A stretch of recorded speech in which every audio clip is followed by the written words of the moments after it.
This is 100 Years of Cox.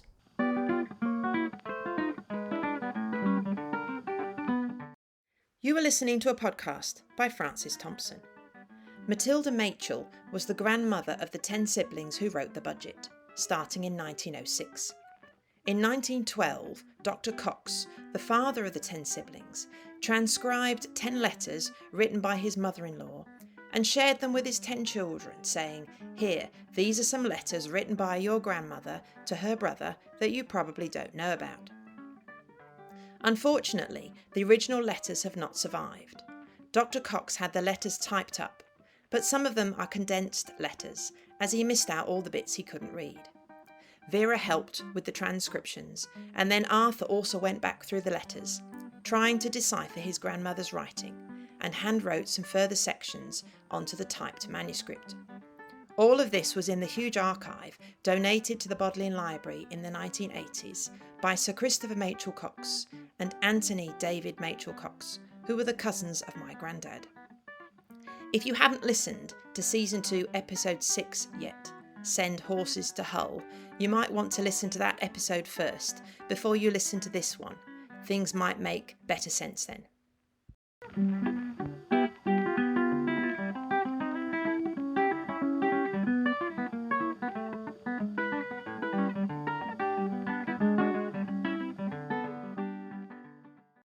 Today I'm reading 2 letters written by Matilda. The first one was written from Bridlington, which is a seaside resort. Oh, we've got a kookaburra.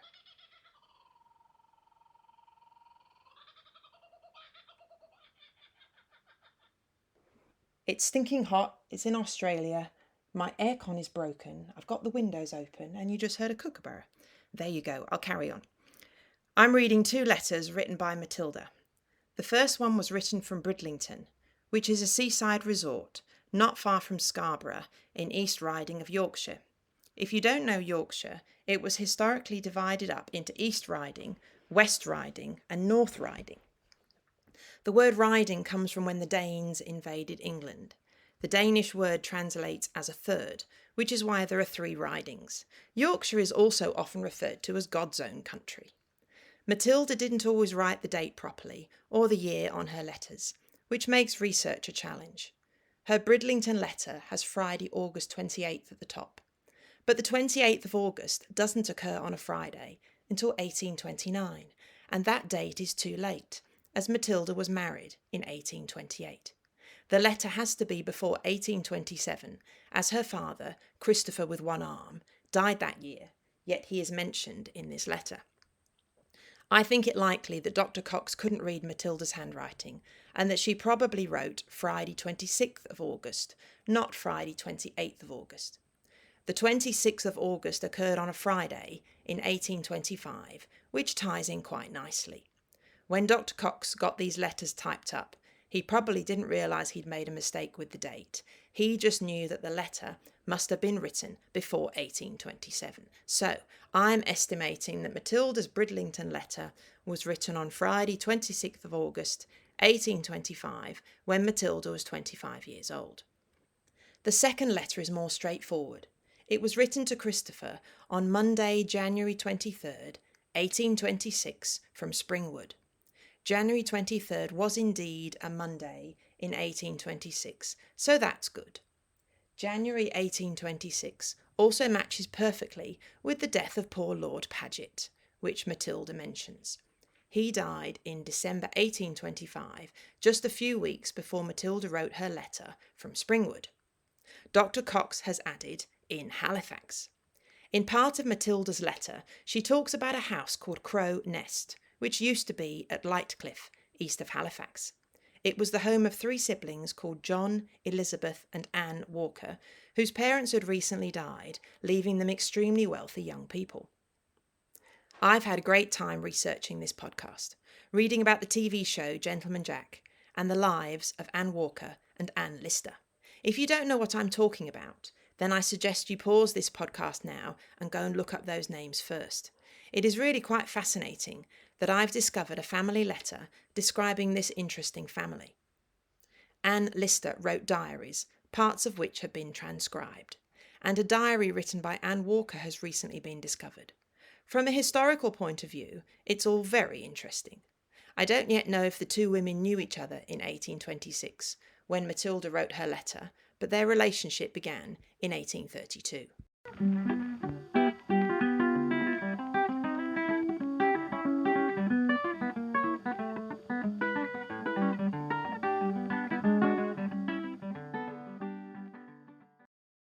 Matilda's letter from Bridlington, addressed to C.S. Machell, Esquire, Beverley, favoured by Mrs. Twig, Friday morning, August 28th. Dr. Cox has added, before 1827, from Bridlington. I think her letter was written in 1825. My dear Christopher, I am commissioned to present to you and Robert the petition of all the belles of Bridlington to entreat that you will lend your aid and assistance to a dance, which Captain Ackland has been kind enough to set a-going, and as we are in very great want of the essentials, I mean bows, I must join my most earnest entreaties that you two will come over on Tuesday, as I fear if we cannot get a few more gentlemen, all hopes of the dance will be relinquished. And furthermore, it will be greatly to my interest if you will take pity on us, as Captain Ackland has promised me that he will procure 2 agreeable partners if I can produce my own 2 beaux from Beverley. Therefore tell Robert that in pity to his poor deserted sister, he must come at all events if you cannot be prevailed upon to leave Beverley. And now I must tell you of my miseries, which I am afraid you will think are of a trifling nature. In the first place, we cannot get acquainted with anybody that I wish, as Mrs. Donnington does nothing but introduce us to all the females of families and none of the beaux.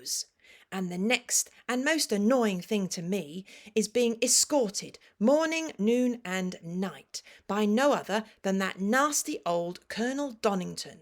Now, if you have any compassion for my sufferings, this alone might excite it, as I assure you seriously that I shall very soon be completely tired of Bridlington if it goes on much longer in this way. We have some very pretty girls here, and some very nice-looking young men, but nothing at all dashing. But although the old colonel knows most of them, he most provokingly will talk to them for a quarter of an hour, with poor me hanging on his arm without ever offering to introduce one of them. There is a remarkably pleasing-looking young man here who quite takes my fancy. He is the eldest son of General Dalzell, and is quite lame and obliged to walk on crutches. But I assure you he is much more interesting than the Montford Beverley ever was. But melancholy to relate, the old colonel will not introduce me. There is also a ... family that I, but not mamma, have got acquainted with. It is a Lady Sheffield and a lot of very young daughters. She is a very ladylike woman. Papa has met with a very old friend of his, whom he has not seen for 30 or 40 years. A Dr. Storer, who saved his life when he was so ill at Grantham long before he was married. They have never met since, and of course were very happy to see each other. He is a most delightful old man, and I've almost lost my heart to him. I think another meeting with him will quite rob me of it. My mother also has not been without finding some of her old friends. She has met with an old beau of her time. Mr. Twig is his name. We have heard since that he married the lady that the character of Serena was drawn after. But she certainly does not give me quite the idea of the beautiful Serena, as she is a little fat old woman with only three large teeth to adorn her mouth. But at the same time she has a remarkable, plain, pleasing countenance. They have also found another old acquaintance in a Mrs. Wilson, who is one of the nicest women I ever saw. She has got a miserable piano, and has given me free access to it. Therefore, as it is better than nothing, I shall be much obliged to you to send me some music. all the loose new music that is on the piano, and a bound book without any number on the back, and number 23 will, I think, be all that I shall want. I fear I must now have quite tired you with all my gossip and nonsense. Therefore I will not trespass any longer on your patience, and believe me, my dear Christopher, your very affectionate sister, Matilda Machell. Pa and Ma join me in best love to Robert and Saby, and most positively you must not both disappoint me if you do not wish to hear of my throwing myself into the sea in a fit of despair when my ire is at the highest, when I am parading with that vile colonel. Our lodgings are extremely pleasant and comfortable and very gay, as we command a view of the whole street and a small one of the sea. Tell Saby that Margaret sleeps with me in a double bedroom and is very useful, and she wants a pink gown and a checked apron that Saby has at home. It is a most beautiful day, and I must go to the pier. We drank tea with the Ellisons last night. What a superb lodging they have.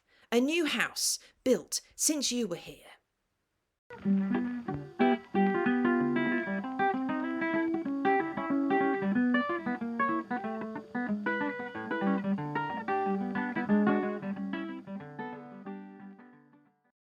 Notes on Matilda's letter from Bridlington. All the belles of Bridlington want to have a dance, and Captain Ackland is assisting them, but they don't have enough men. Horrors! If they can't get enough young men, the dance won't happen, so Matilda is begging her brothers Christopher and Robert to come to Bridlington for the dance.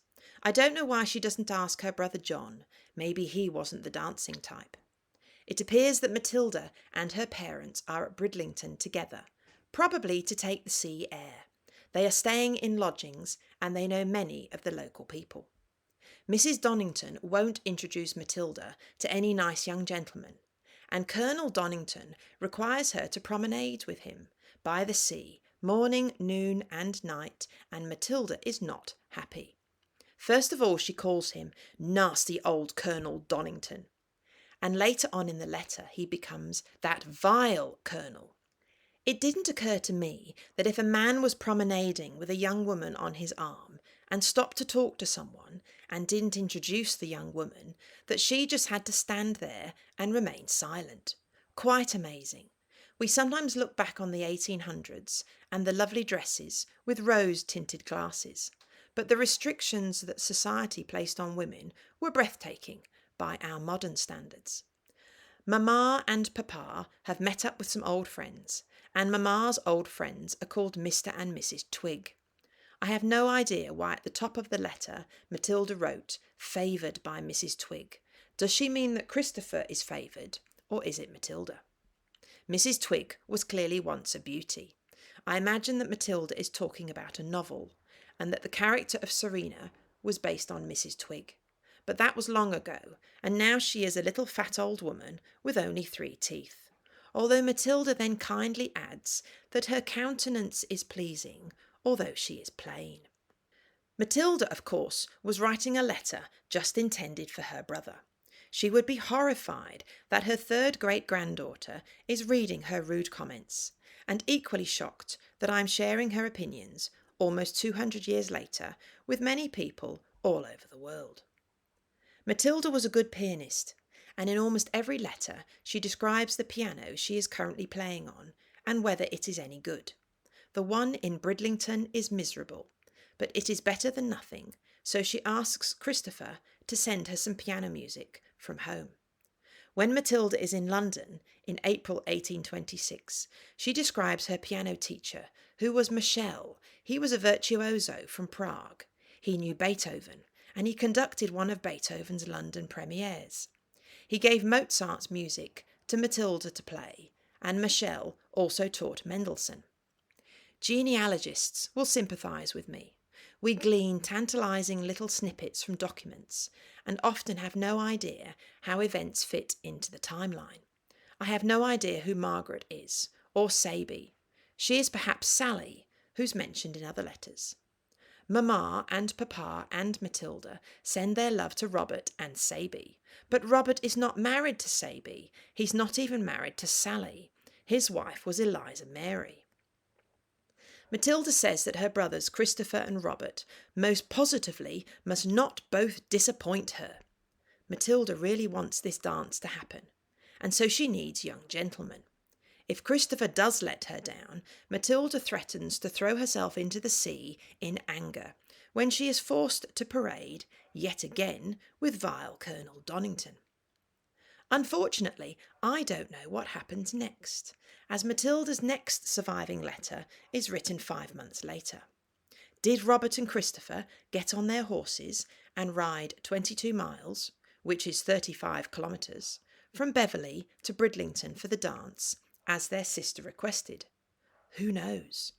I'm currently writing a book on Matilda's 1820s letters, but until that is finished, you will have to use your own imagination as to how this story continues.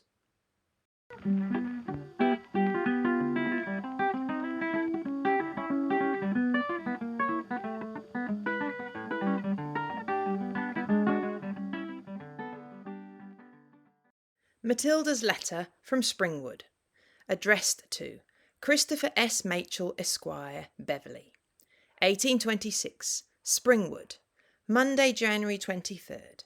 Dr. Cox has added, from Halifax. Indeed, my dear Christopher, my conscience smites me for my extreme inattention in not inquiring more particularly into your affairs, but I assure you it was not for want of interest. I rejoice to hear that you were not bumped to death during your solitary journey from here, and that you supported the trying time of my absence with becoming fortitude. I was particularly obliged to you for your welcome letter and for the intelligence contained therein. I assure you the letters from home have done me a great deal of good, and I beg you will thank John also for his letter which I received yesterday morning. It was most agreeable, and I shall look for the promised letter and enclosure with the greatest anxiety. It will, of course, depend upon circumstances how long I shall wish to extend my stay in town with Margaret. Perhaps you know other people may be there besides myself, and that may make it agreeable. I have very little to tell you to amuse you, as we are very quiet. We had a very pleasant day at the Walkers of Crow Nest. I was delighted with the young ladies, and I think the eldest would make you the most delightful wife. I never saw the person whom I think would suit you so exactly. She is not absolutely pretty, but her countenance is so extremely engaging that you would think so when you talk to her. She is rather delicate, and consequently not able to dance much, and so at the last ball she played quadrille. What do you think of that? She is only about 24. She sings nicely, has about £10,000 to her fortune, and is in every respect eligible. Therefore, I strongly recommend you to think seriously about her and rely upon my taste. Mrs. Haig kindly says that she will give you a few nights' lodgings here until you get acquainted with the young lady and are comfortably ensconced in her brother's house. She has dark eyes, brown hair, and is very fair. Now there's an account, and if you have any spunk in you, you will immediately, on the receipt of this, start for Halifax, and you will be in time for the ball on Wednesday night, where we are to meet the young lady. I do not feel much inclined towards the brother, notwithstanding his £6,000 a year. It is really quite singular to see him and his sister, both so young, sitting at the top and bottom of their table and doing the honours so admirably well. We had 2 young men there, and all dinner time I could overhear them, called Joseph and Jim, which excited my risible muscles very much. The younger, Jim, I found to be a talking cantab. They have lost their father and have about £5,000 a year between them. The name I found to be Ingham. Hang the men here. They have all such fine fortunes at their own command, and no bother or trouble, only to fall in love and marry off-hand without asking anyone's consent. We had a very gentlemanly man come to lunch between church time with us yesterday. It put me in mind of old times, and I plague the girls very much. But they disclaim him, though they are both talked of for him. Indeed, he seems to be the only man in the neighbourhood, and so he is given alternately to every lady he speaks to. His name is Tudor. Formerly he was in a cavalry regiment, but on being reduced has commenced as a barrister. I am tired of talking of poor Lord Paget, for everyone comes to me for the account of his death, and I must have told the story 20 times. I hope you have called on Mrs. Phillips, or it will look as if our family only notice them when Miss is at home. We have just had a volume of sermons sent from Cheltenham from the Croakers, and who do you think by? Frank Close. He is the most popular preacher there, and almost sends his congregation into hysterics. His discourses are so affecting and elegant. I have not had time to read them yet. John asks me to look out for a servant here. That is impossible, for there never was such a neighbourhood for them. Mrs. Haig is parting with 2 women servants, and cannot get their places filled up, and they have this morning sent off a manservant at a moment's warning for his bad conduct. Mrs. Thompson, even the other day, had to clear her house of 3 servants without any notice, so you see this is not the place to look for servants. I have not had any music except my own. The piano at Crow Nest was chosen by Mrs. Maud at Walterfield, perhaps Wakefield, and the touch was so hard that I could not even make it speak, so I was obliged to give it up as a bad job after playing a waltz. My voice is not returned in the least yet, and I cannot get quit of the sensation of my throat being lined with flannel. I must be patient and only sing "Oh, Now for Somebody" in the drawing-room by myself. As far as fingers go, tell Papa I am in capital practice, as I play for an hour and a half every morning on the delightful piano by myself, hard practice. The girls torment me very much about my affairs, but they say I am so close. They cannot tell what to make of me, and they quite laugh at my anxiety for letters. They examine every postmark, and cannot tell what to make out by only showing the Beverley one. I wish when John hears you would write to him. You know you promised. I need not tell you to let me have the earliest information respecting Oxford, as you often have been most particularly kind to me. Pray give Leo a pat for me, and also give my love to Mamma, and tell her I am not any fatter yet, and indeed, perhaps as you say, it might have a bad effect. Remember me to everyone who misses me, and particularly to Sally and Margaret, and ever believe me, my dear Christopher, your most affectionate sister Matilda. Give my love to Robert and his wife and dear little Dick. How much good a little of Robert's wholesome firmness would do to the little gentleman here. It quite grieves me to see a nice child spoilt. I will write after the Halifax ball. It is expected to be a very good one. I rather dread it, as I expect the people will look at me something in the same style that they do at a wild cat. But I care not. My heart is not here to be annoyed by them, so I am callous. I forgot to tell you that I told the 2 girls of the story of Mrs. Bunter and her little pillow, and it has amused them so much that we have nothing else from morning till night, until Mr. Haig almost scolds at our laughing so much. But when we told Mrs. Haig, we infected her as well as ourselves. They say that they have done me a great deal of good, but they rather bore me sometimes, as they will not let me look grave for a moment, and you know one cannot command one's thoughts. Give my love to Margaret Ditmas, and tell her to send me all her gossip and news.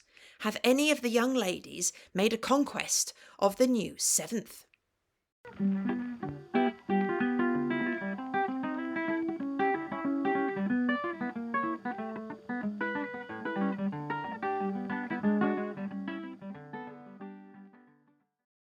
Note on Matilda's letter from Halifax. Christopher has clearly just been to Springwood for a visit and has just returned to Beverley. Matilda says, I rejoice to hear that you were not bumped to death during your solitary journey from here, and that you supported the trying time of my absence with becoming fortitude. It is 66 miles from Halifax to Beverley, which is 106 kilometres.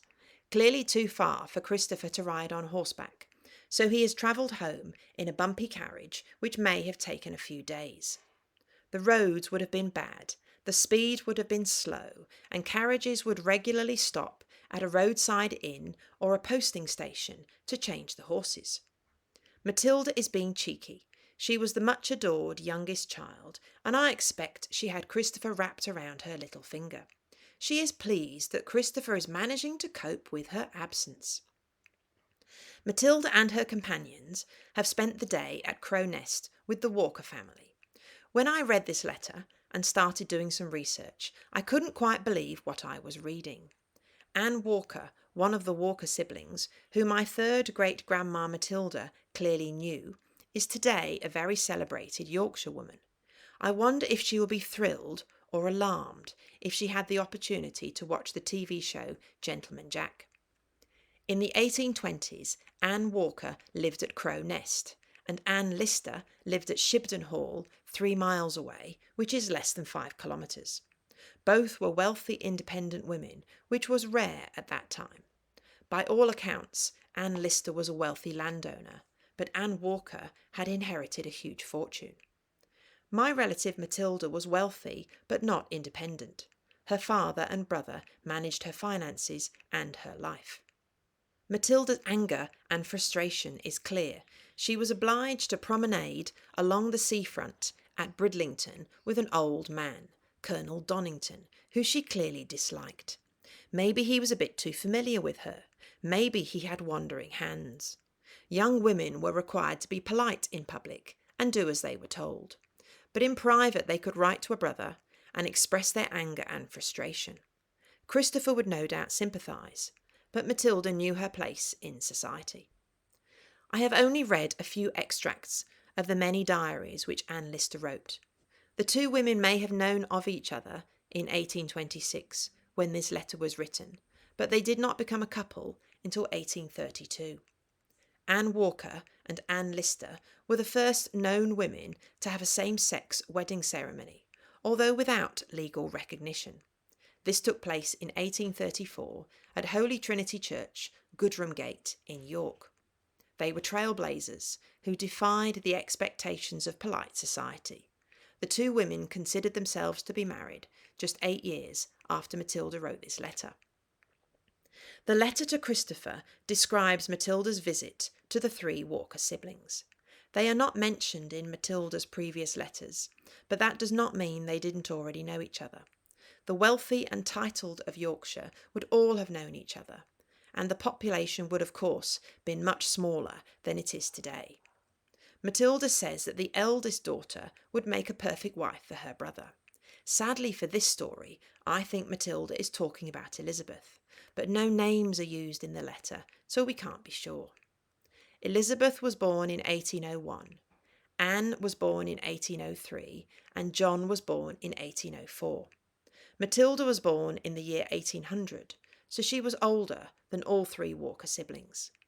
Matilda wrote, "We had a very pleasant day at the Walkers of Crow Nest. I was delighted with the young ladies, and I think the eldest would make you the most delightful wife. I never saw the person whom I think would suit you so exactly.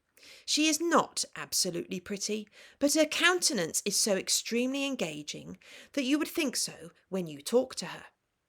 She is rather delicate and consequently not able to dance much, and so at the last ball she played quadrille. What do you think of that? She is only about 24. She sings nicely, has about £10,000 to her fortune, and is in every respect eligible. Therefore, I strongly recommend you to think seriously about her and rely upon my taste. Mrs. Haig kindly says that she will give you a few nights' lodgings here until you get acquainted with the young lady and are comfortably ensconced in her brother's house. She has dark eyes, brown hair, and is very fair. Now, there's an account, and if you have any spunk in you, you will immediately, on the receipt of this, start for Halifax, and you will be in time for the ball on Wednesday night, where we are to meet the young lady. No paintings of Anne Walker have survived, but I like to think she shared some characteristics with her sister Elizabeth. Dark eyes, brown hair, fair skin, not absolutely pretty, but an extremely engaging personality. Interestingly, the painting of Elizabeth Walker, which gets shared around on the internet, shows a pretty blonde woman with ringlets in her hair, a complete contradiction to Matilda's letter. The original 1820s letters have not survived, but Dr. Cox, assuming he could read the handwriting, would have made an accurate transcription. He was an historian, not a novelist.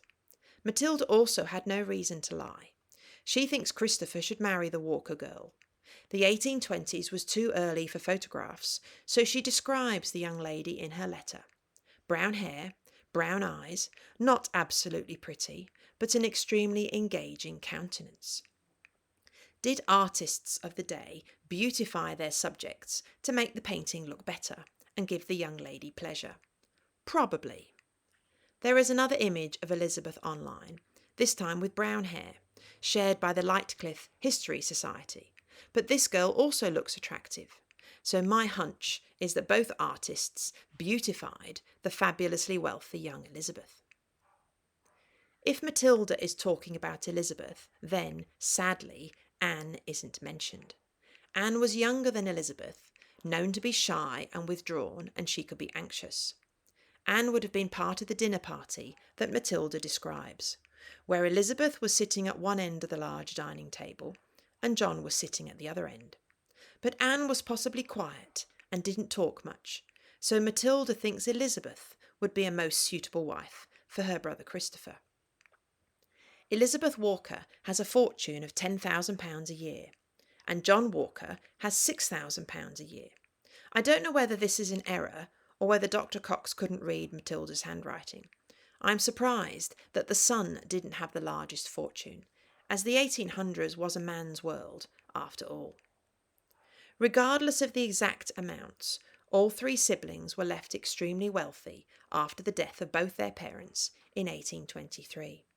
John inherited the house of Crow Nest, as Matilda confirms in her letter, and the two girls both inherit a fortune. There are so many things left unsaid in Matilda's letters, and the story is left hanging.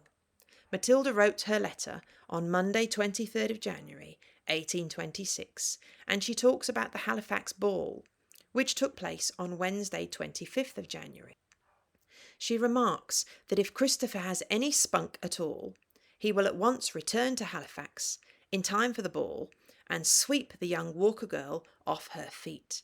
I hope he did. But Elizabeth doesn't marry Christopher, despite Matilda's encouragement.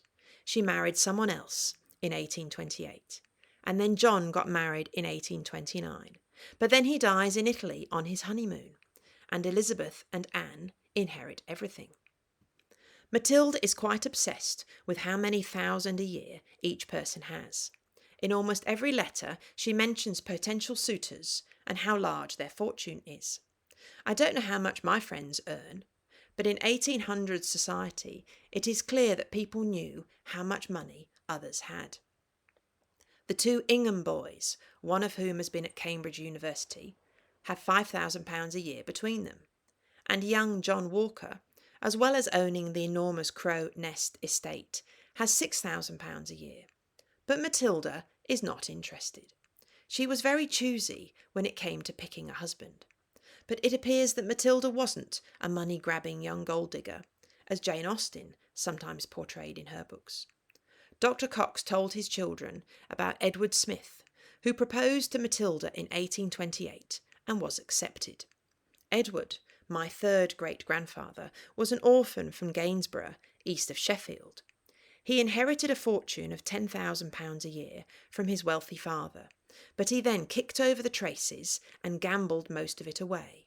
But he stopped in time, was persuaded to invest in Yorkshire land, and he had a fortune of £1,000 a year when he married Matilda.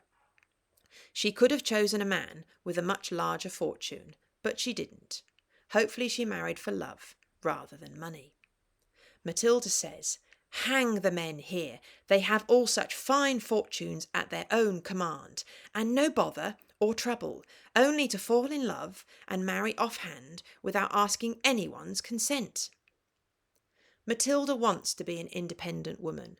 She is frustrated that young men with huge fortunes can choose to marry who they wish without having to ask consent.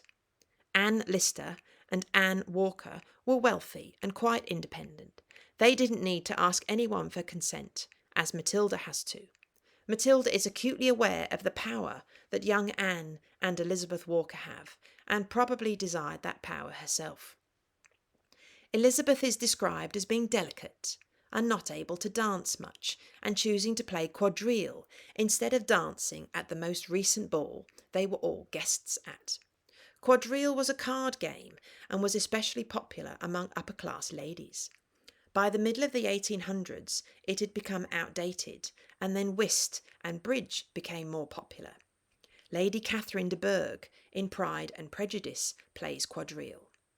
It was common, especially for the wealthy, to have tea, then play quadrille, then have supper.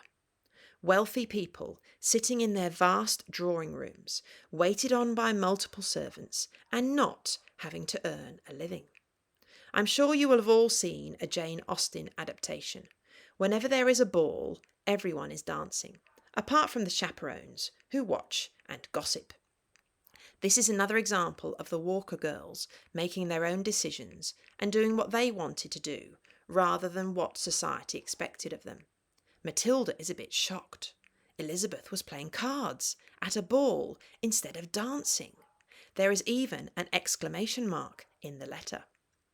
The Walker girls are younger than Matilda, yet they thumb their noses at society and don't do what is expected. The Walker girls wouldn't have promenaded with vile Colonel Donnington at Bridlington, as poor Matilda felt obliged to do. Matilda wanted to push the Colonel into the sea, but she's constrained by society and the need to marry well. The Walker girls have their own fortunes, so they can choose their own path. Matilda spent the day at Crow Nest and played the piano, but wasn't impressed with it, and she gave it up as a bad job after playing a waltz. She was also there for the dinner party in the evening, along with her companions and the other guests. John is at one end of the table, and Elizabeth, the eldest daughter, is at the other end, and Matilda comments that despite them both being so young, they have entertained their guests well.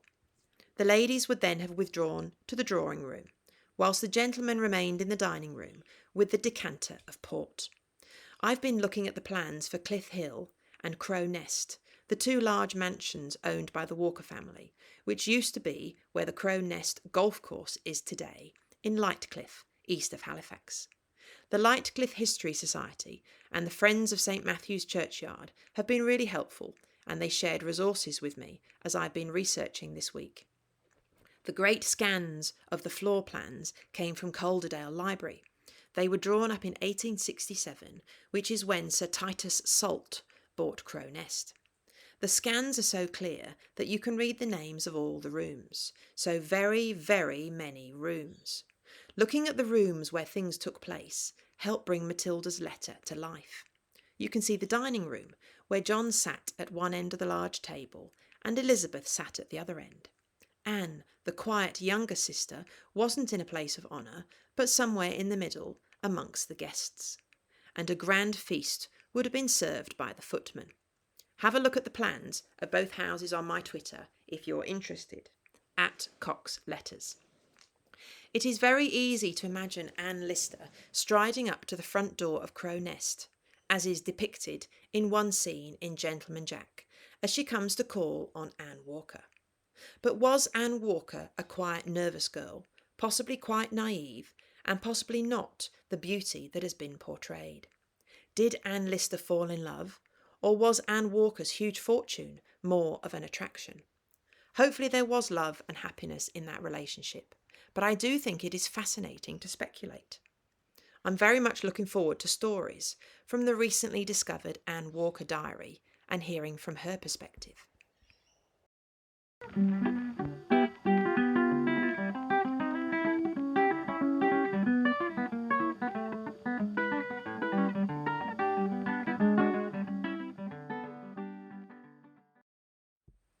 Poor Lord Paget is referred to, and I absolutely love delving into fascinating little side stories.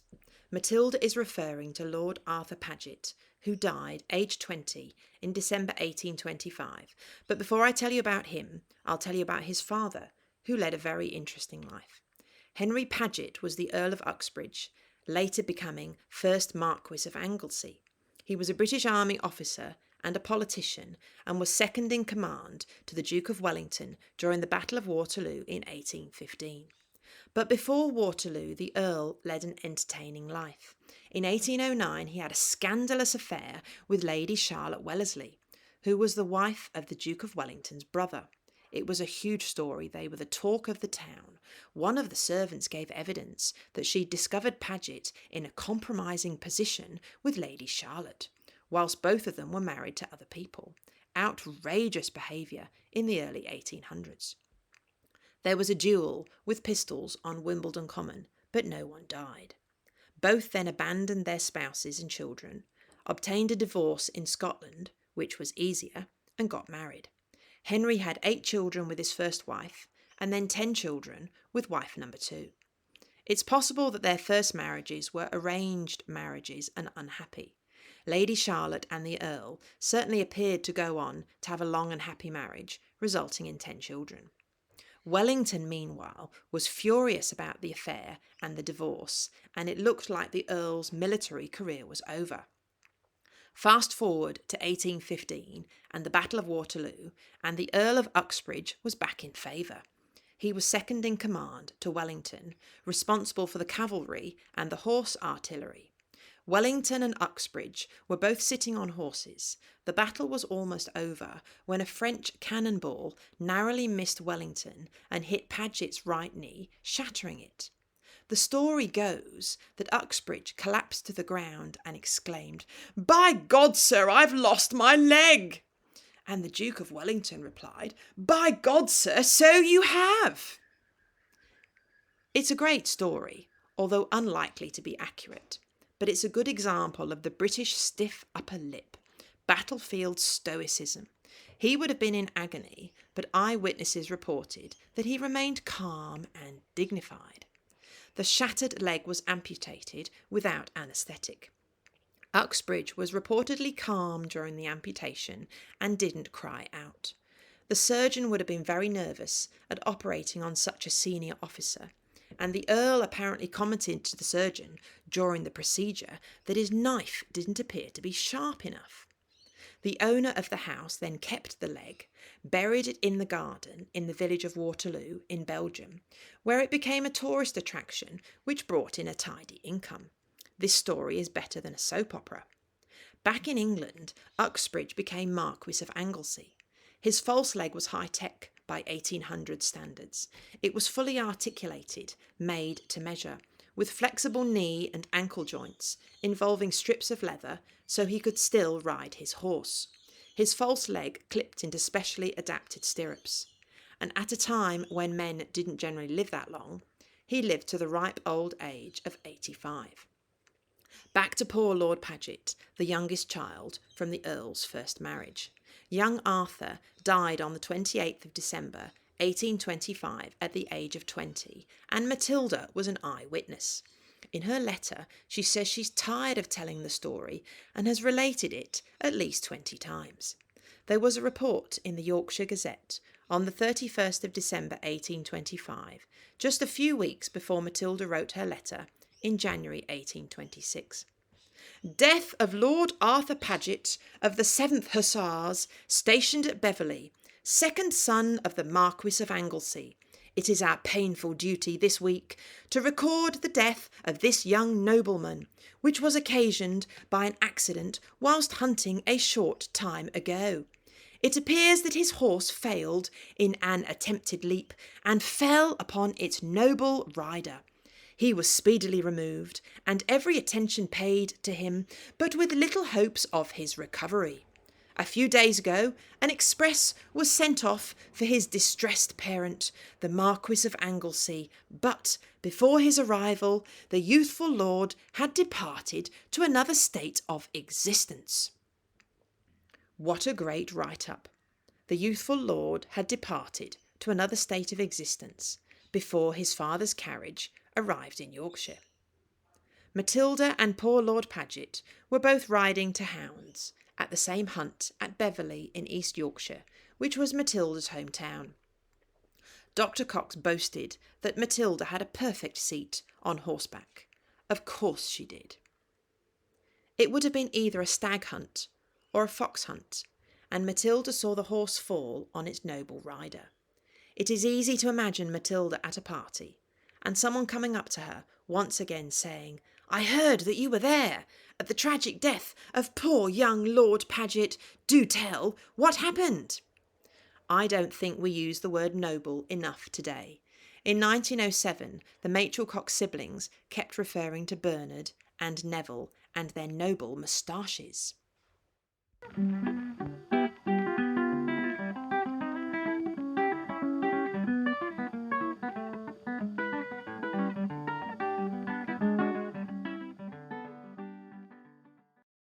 So, back to Springwood, which was the location Matilda put on the top of her letter. Matilda doesn't say where Springwood was. Dr. Cox added that she was staying at Halifax, as he knows a lot of the names she mentions. One possible thought was a large house at Northoram, which is very close to Crow Nest and Shibden Hall. But that house is called Springhead Manor. Anne Lister once went to a party at Springhead and wrote about it in her diary, but I haven't managed to find out anything else about that house. I found an online blog by Wessyman, a Yorkshireman who writes about local history, as well as great Yorkshire beer and pubs. He wrote about Springwood Hall, which was a large house and estate in Huddersfield. In fact, the whole suburb is now called Springwood. Wessyman sent me some early maps, and you can see the huge estate with extensive gardens just to the west of Huddersfield city centre. I will post these on Twitter. You can look up Huddersfield online using maps. The estate stretched from Gledholt Bank in the west to Water Street in the east. Greenhead Road was the northern boundary, and Springwood Footpath was the southern boundary. It was a huge country estate, just to the south of the neighbouring estate, which later became Greenhead Park. Mr. Joseph Haig was the owner of Springwood Hall. He was a wealthy textile merchant, and his wife, Mrs. Haig, is undoubtedly the Mrs. Haig who Matilda talks about. At Springwood, the girls are teasing Matilda. The Haigs had several daughters, one of whom, Eliza, married Reverend Thomas Croker of County Limerick, and she married him in Cheltenham, which fits in exactly with Matilda's comment. She says, "We have just had a volume of sermons sent from Cheltenham from the Crokers." Matilda was 26 when she wrote this letter, and it sounds as if the girls were younger than Matilda, as she considers them a bit silly. She also talks about their younger brother, who is a bit spoilt, whereas her brother Robert's children are clearly not spoilt. Matilda says how much good a little of Robert's wholesome firmness would do to the little gentleman here. It quite grieves me to see a nice child spoilt. If you are into genealogy, you will know how easy it is to get distracted and do a whole heap of research on a family you never really intended to research in the first place. I became fascinated with the Haigs and Springwood Hall this week. The Haigs moved out and went to North Yorkshire in the 1830s, and Springwood was rented out. They built a large house at vast expense at Whitwell near Malton, but Mr. Haig then died soon after. Mrs. Haig crops up again in another of Matilda's later letters, from Scarborough, so the two families were clearly friends.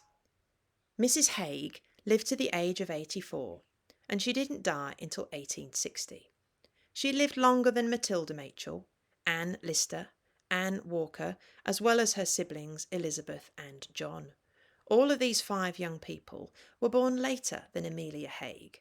They were wealthy, they had access to doctors, and they should have all lived longer lives.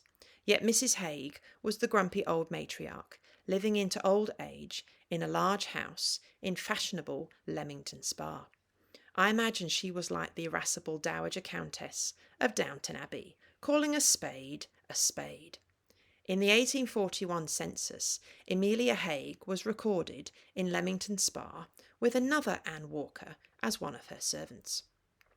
Springwood Hall, which had a delightful piano in the drawing room where Matilda practised, gradually fell into disrepair. The estate was huge, about 30 acres. The gardens were gradually sold off, and the house was demolished in the 1970s.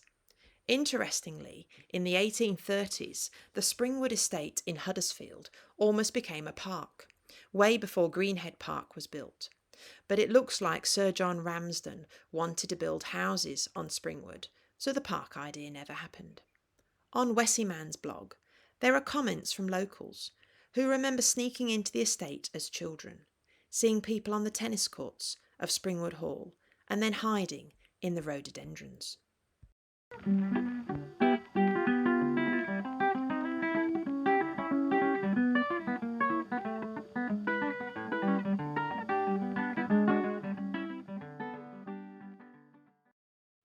I have been reading ahead to remind myself of what happens next in my family history. Matilda's next letter was written from London, where she was staying at Gloucester Place for the season in April 1826, and she took piano lessons from the famous pianist Machell. He was a friend of Beethoven's, piano teacher to Mendelssohn, and he also conducted one of Beethoven's London premieres.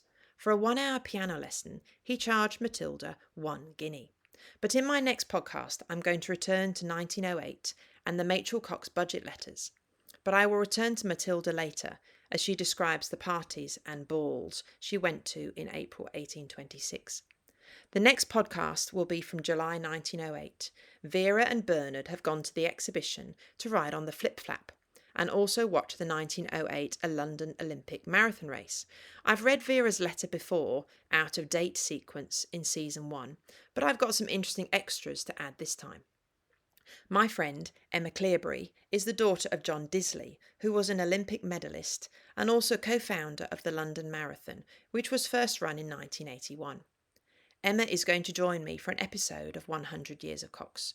I will record it as a podcast as usual, but we're also going to record a video chat, which I will put up on YouTube. I will read Vera's marathon letter again, and we're going to have a chat about all things marathon related. With Emma in England and me in Australia, this will no doubt be an entertaining recording challenge. Emma is a musician, and so am I, and so was Emma's late husband, Stephen Clearbury. So it is likely that we will include some chat about music as well. 100 Years of Cox, the Machell Cox budget letters and all content is subject to copyright and belongs to both myself and the Bodleian Library in Oxford.